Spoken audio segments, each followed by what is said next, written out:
Hi there. It's October the 19th, and we continue our journey through the prophecies of Ezekiel, in Hebrew Ezekiel, meaning the Lord will strengthen, and we come to chapters 39 and 40.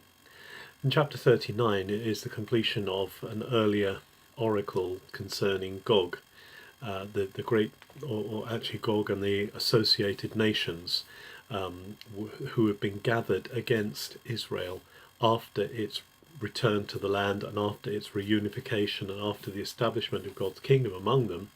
And we saw in chapter 38 how God is going to judge the armies, these vast armies of the nations that are led by this army of Gog. Gog, we don't quite know where that is or who that is exactly, but it's symbolic of the enemies of Israel coming against them. So here in chapter 39, it says God is going to cause these gathered armies to fall in Israel. God is going to bring judgment on them, and this is for the sake of the sanctification, for the holiness of his name. Now, holiness here is about the unrivaled nature, that God is matchless, God is beyond compare, and nothing will be compared to him. And so he is going to establish his name as the one unrivaled name that no other name can come near. And so this is part of why he is bringing these nations to nothing, so that he can be known as the Holy One of Israel.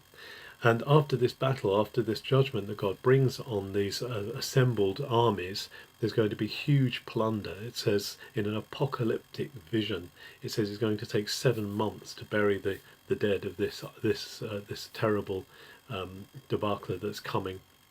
But they will be buried. They won't be taken home. They will be buried in Israel, and they'll be buried in a place Ezekiel sees and is prophesied called Gehamon Gog, the valley of the hordes of Gog. And also there's a call in verse 17 and onwards for the birds and the beasts to come and feed on the remains and to finish them off. As part of the plunderer, the one who's taken plunder, will themselves be plundered. It's a heavy justice, but it's God's name being known in the land. And he's then going to restore, he says, the fortunes of Jacob. He's going to bring back the blessing that Jacob has known out of this covenant of holiness that he's referred to in an earlier chapter. And Israel are going to become an example of this holiness, an example of this unrivaled God who no one can come near, who no one can match. And the Lord is going to show his face to those who are filled with his spirit. That's an important thing at the end of chapter 38. This is actually about God coming to presence himself again among his people, and as we saw in chapter 37, he's going to fill them with his spirit. That's going to come in later chapters as well as the final visions of Ezekiel unfold. We'll see this importance of the glory of God coming to be among his people. So chapter 40 marks a division, and the final oracle, in a sense, the last vision of Ezekiel, the great vision of the temple that is going to be rebuilt. And this vision, chapter 40, begins 14 years after the fall of Jerusalem. So it's been quite a long time since the previous visions. And here God takes Ezekiel in the spirit to a high mountain, allows him to see all of Israel, but facing him is a building. And evidently this building is the new temple. And there are a lot of measurements and there's a lot of sizes. It's a very intricate, very intimate, very detailed account of what the new temple, the heavenly temple, the visionary temple is going to be like.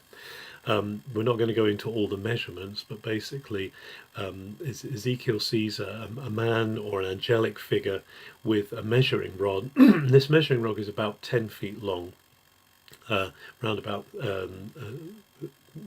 2 meters, 3 meters rather, 3 meters long, and he's going around and measuring it. Now, where he takes Ezekiel in this chapter 40, and we're going up to verse 27 of chapter 40, so he takes him through the east gate of the new temple. And the east gate is very imposing, it's very high, it has 7 steps going up to it. It has a wall along the front going all the way around the outer court, around the city, around the area that it's enclosing. And then as he goes forward, he goes into the gatehouse, which is a very tall gatehouse with windows in it, and along each side there are there are chambers, possibly guard chambers, each one with a protective shelf or a protective fence along it, and he walks through this great gateway, the East Gateway, and of course the Eastern Gateway was usually the main gateway into the Temple of Solomon. So this is the restoration of the Eastern Gateway, and takes Ezekiel, the angel takes Ezekiel into the outer court. There are two courts. There's an outer court and then there's an inner court. And this is the outer court. And as Ezekiel looks around, he sees that there are around the edge of the outer court 30 rooms. 30, whether they're storerooms or some suggest dining rooms, or they are rooms there, and they're square. They're all 10-foot square, and they're there presumably as ancillary rooms, and they're placed in order around the outer court.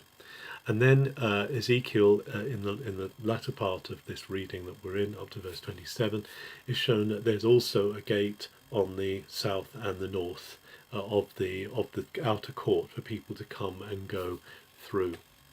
One thing that strikes us about this picture of the temple, and we're going to unfold more of it as we go on, is the order, is the beauty. There are palms carved on the walls, there are windows, everything is so ordered, everything is so well proportioned, and there's so much here that speaks of God's creation, of God's heart. And again, we remember that the temple was supposed to be, N.T. Wright suggests the temple is supposed to be a microcosm of heaven and earth and of its order. We, of course, are described as the new temple. Jesus himself spoke of himself as a temple, that his body is the temple, made up not now of beautiful ordered stones, but made up of living stones, of which we are a part. It's great to know that God is still involved with us in that building, in that establishing, and that his intention is to come and live within us. His intention is to have a people who are his dwelling place in the earth, bringing in his kingdom today. Have a very good November 19th.